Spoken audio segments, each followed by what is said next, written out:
chers aficionados du Festival d'Avignon, bonjour. Je continue un petit peu mes petites chroniques d'Avignon pour vous parler de deux spectacles que j'ai vus. L'un, c'est 1, 2, 3 Poquelin, le procès après les Nuits du Peuple. On va commencer par le premier, le spectacle 1, 2, 3 Poquelin, qui est fait par une compagnie belge à la carrière de Boulbon. Vous êtes résolu, dites-vous, Oui, d'épouser Marianne, oui. avec qui? Moi, oui. Moi, je suis très fan de Molière. J'ai monté Molière 2 fois dans ma carrière, Don Juan et le Malade imaginaire. Les pensées sont les portraits des choses, de même la parole sont-elles les portraits. Et j'ai été un petit peu déçu de voir ce spectacle parce que, effectivement, d'abord, c'est dans le cadre de Boulbon. C'est un cadre très spécial qui n'était pas vraiment mis en valeur par cette mise en scène. de nos pensées. D'où vient que ceux qui comptent bien. Quoi? Comment? Quoi? Tout ce qu'il y avait, c'était du jeu d'acteur, pas vraiment de solution de mise en scène. Et de On va jouer création une pièce de Molière, Les Égotistes, que Molière a écrit après sa mort. Et après, il y a l'entracte. Et après, on va encore jouer, Qu'est-ce qu'on veut dire ça? C'est encore cet accent-là. Et c'était quasiment la seule idée de mise en scène Car je originale suis du résolu. Et bizarrement, de l'épouser. Est-ce que je dois en rire ou est-ce que je dois rire de l'accent belge ou je dois rire de ce qui est dit par Molière? Et c'était embêtant. L'accent belge était super marqué. On ne peut pas leur reprocher leur accent, mais finalement, c'est un peu dommage que ce soit tout ce qui sorte de leur proposition. Mais expliquez-moi donc votre pensée car je ne puis pas le deviner. Ils jouaient bien, mais c'était presque un théâtre d'acteurs. Vous l'avez expliqué, mais il faut m'écouter. On aime dire c'est un théâtre d'acteurs, c'est qu'il n'y a pas d'idée de mise en scène, il n'y a pas d'idée spécialement de comment trouver le jeu de manière différente. Et c'est un peu ce qui m'avait semblé un petit peu d'après leur descriptif, c'est que c'est vraiment un collectif d'acteurs et tout le monde apporte ce qu'ils veulent jouer, etc. Sauf qu'il faut quand même un auteur qui dicte un petit peu dans quelle direction aller. Sinon, c'est les acteurs qui se montrent un petit peu en scène, aiment se montrer eux-mêmes. Et ils ne créent pas une idée originale, quelque chose d'intéressant, une vision de la pièce. De plus, le gros problème ici, c'est qu'ils nous faisaient une compilation de pièces. Non seulement ils faisaient du texte intégral presque, mais ils faisaient 3-4 pièces d'affilée sur 4 heures. Mais qu'est-ce qu'on veut dire ça? Pourquoi le choix des pièces comme ça? C'est pas très clair. C'est presque Bon, on a choisi de faire une petite trilogie. Est-ce qu'il y avait une cohérence entre eux? Pas spécialement. Il y avait l'avare, mariage forcé, le malade imaginaire. Pas vraiment de cohérence entre eux. Bon, c'est un peu pris au hasard. Bon. Et puis après, il y avait une question. Déjà, la scénographie était absolument pauvre. Il n'y avait pas d'idée de scénographie. C'était vraiment un truc de tréteau.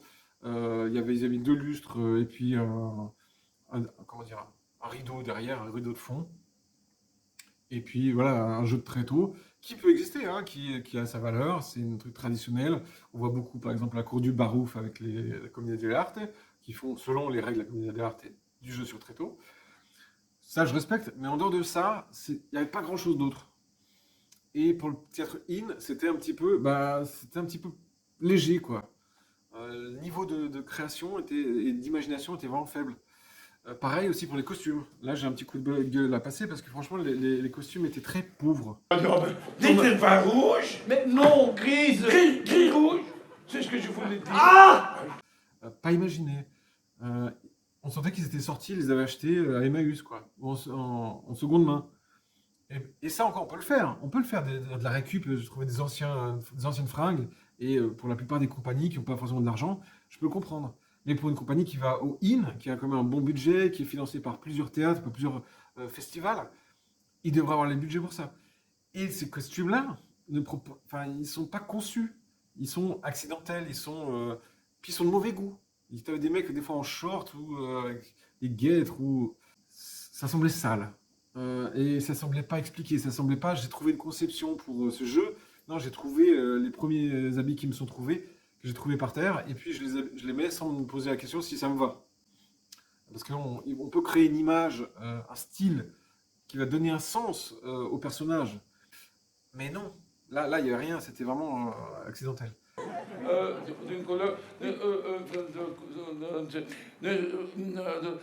Ne sauriez-vous pas m'aider à le dire? Non, enfin.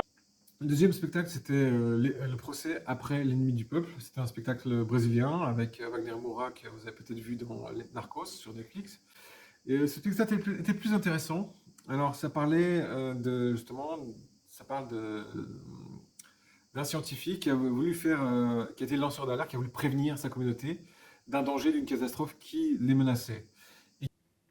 Porque no meu projeto original, toda a canalização precisava dar essa volta, uma volta bem longa, para não passar pelas fábricas de curtimento. Qui n'a pas été écouté et qui a été même jugé, on lui a reproché de vouloir faire du catastrophisme.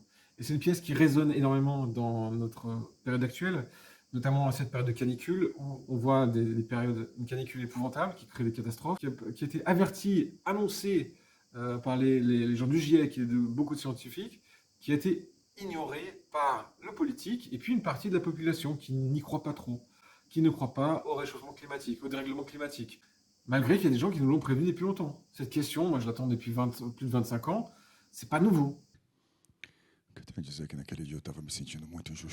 Alors, sur le spectacle en lui-même, je l'ai trouvé bien, c'était un peu une réinterprétation, donc ils l'ont fait après les événements, ils ont fait un procès qui revient sur les événements, qui analyse ce qui a été fait. Stockman é inimigo do povo?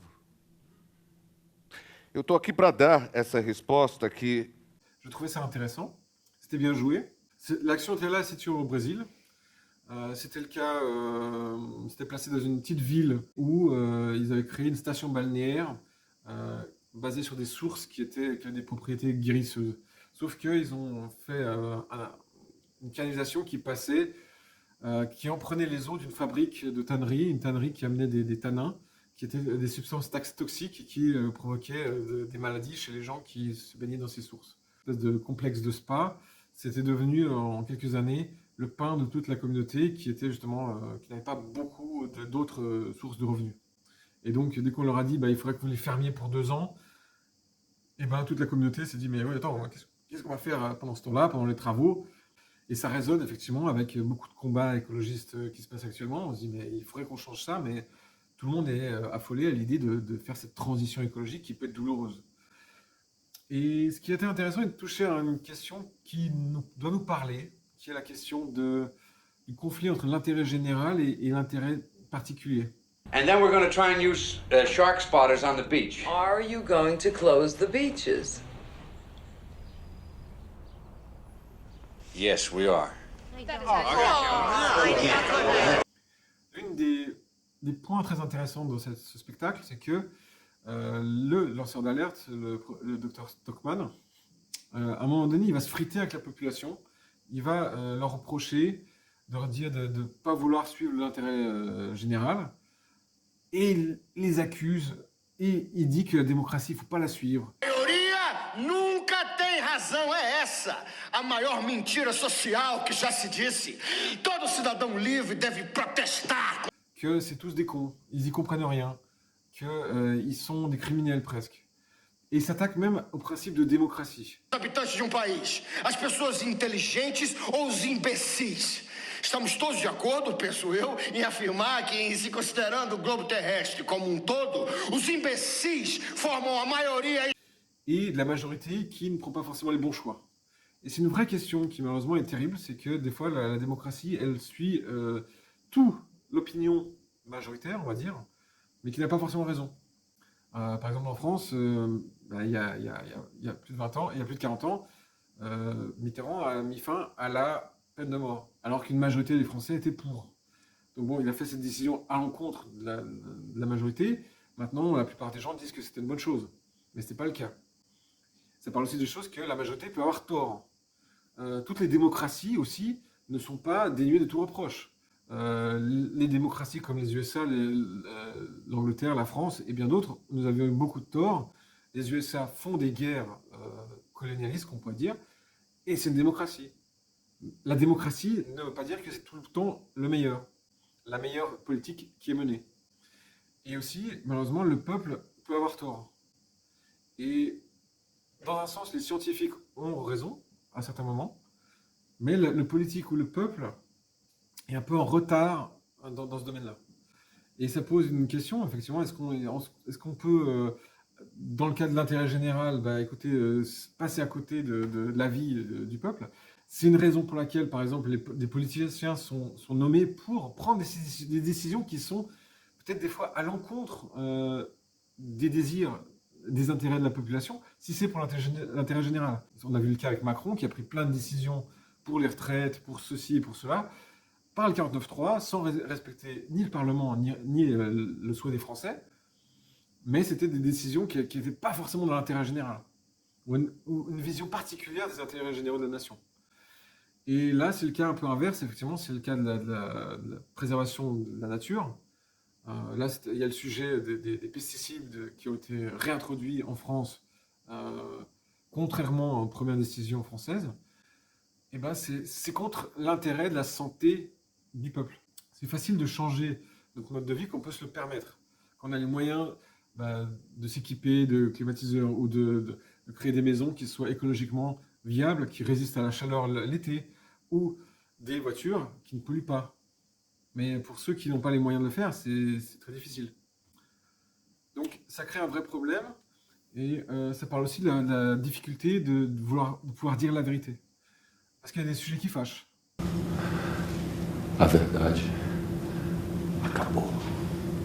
Par exemple, je pense qu'on va en parler très bientôt, c'est ce festival d'Avignon dont je vous raconte un petit peu les spectacles.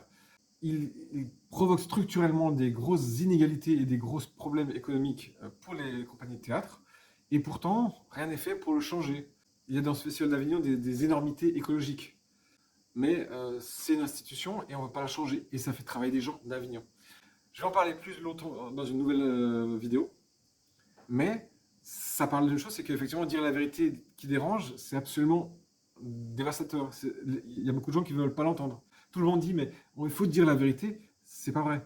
Le peuple n'aime pas toujours qu'on leur dise la vérité, qu'on dise ce qui ne va pas. Naquele dia, e quem estava ali sabe exatamente o que eu tô falando. Na origem, se os pensamentos são antidemocráticos, você acha que só uma elite pode decidir pela minha cabeça. Nunca disse isso. Sur ce, dites-moi ce que vous en pensez.